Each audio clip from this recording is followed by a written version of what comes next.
The First Presbyterian Church of Miami, the oldest congregation in that city, has been hit with a $7.1 million tax bill. Oh, I saw that. Yes. For those of you wondering what I'm talking about, yes, I did just mention a church and an institution paying taxes. Oh.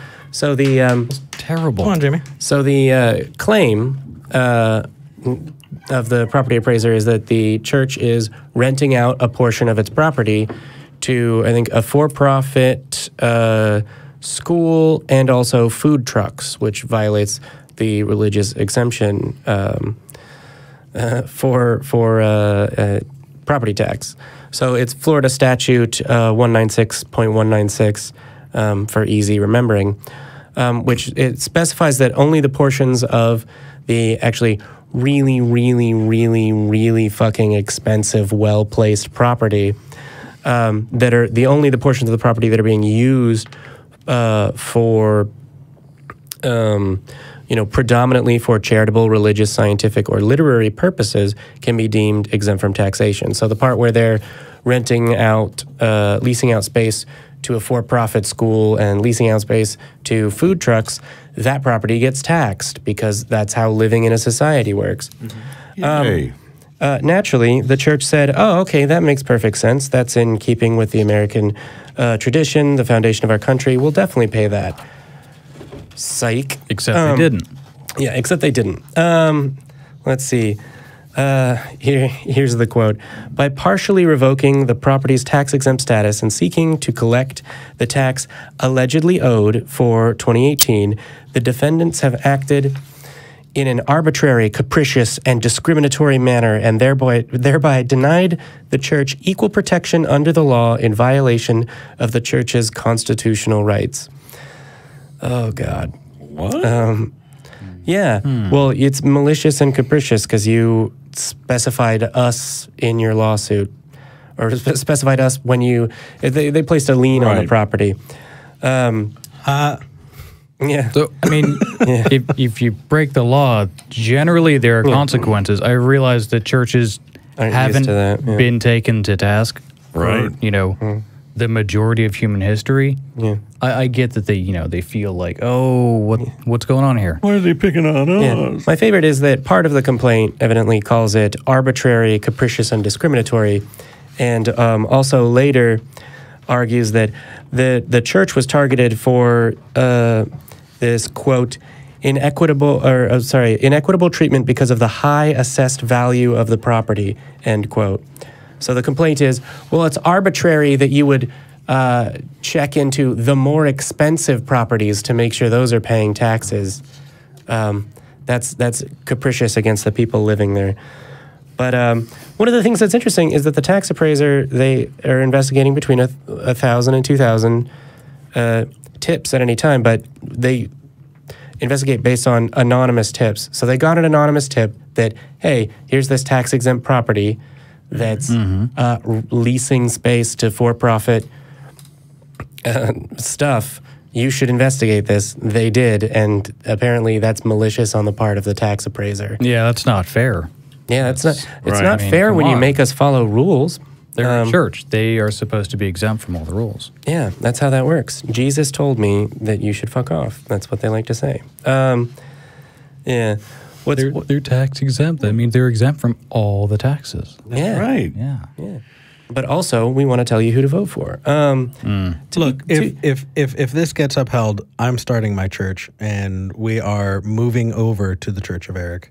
Because, dude, come on, subletting out. I mean, really, honestly, it's going to be great. Dude, try a communion wafer. I mean, they're not that bad. No, I've been eating them before, but if I eat into the mic, Vern is going to murder me. Actually, no, they're like edible packing peanuts. They really don't have. They really are. Any, I mean, we've been eating. They taste them this like entire plastic. time. No, so bad. last weekend I was sitting there stuffing my face with these. Actually, how they're so bad? They're really not very appetizing. I know this is a. Well, No, I have a conclusion on the story. I promise. Yeah. They're really not appetizing, but after a while they started to grow on me a little bit.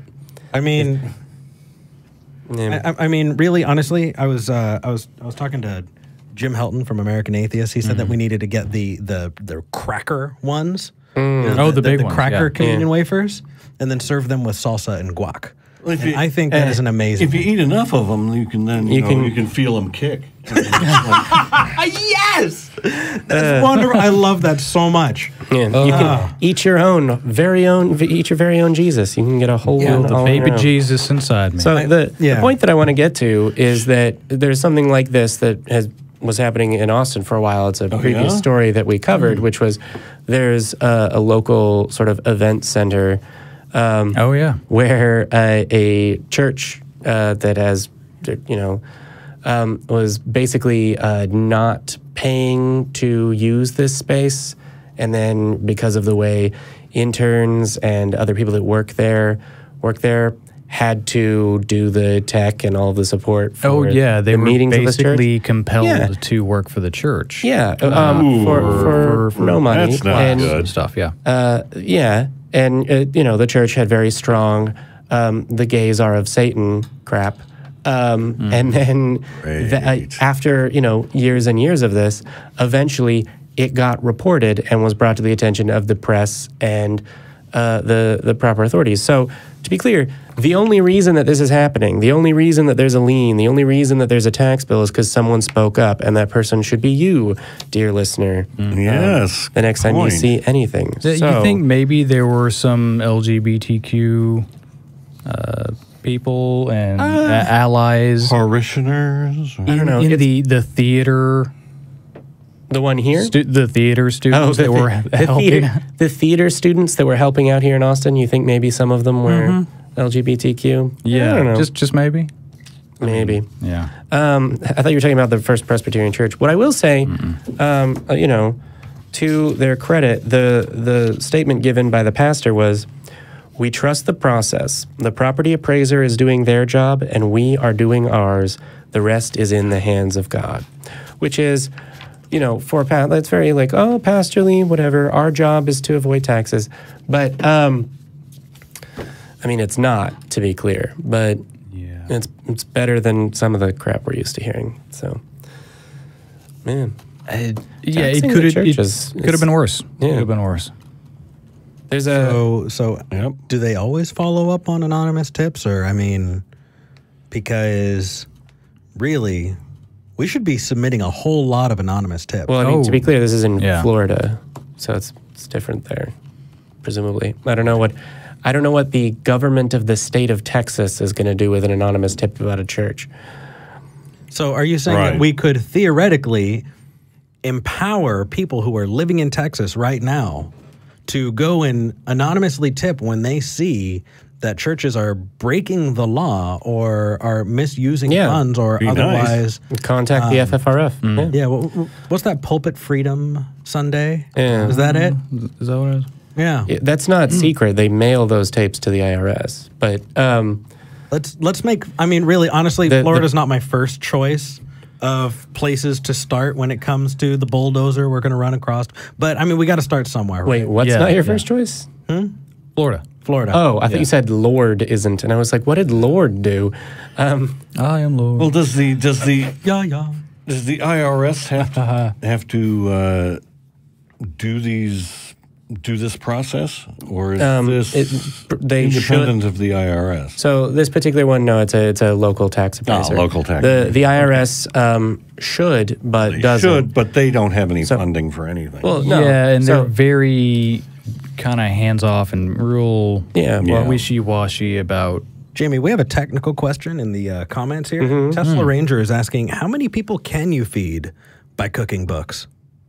I don't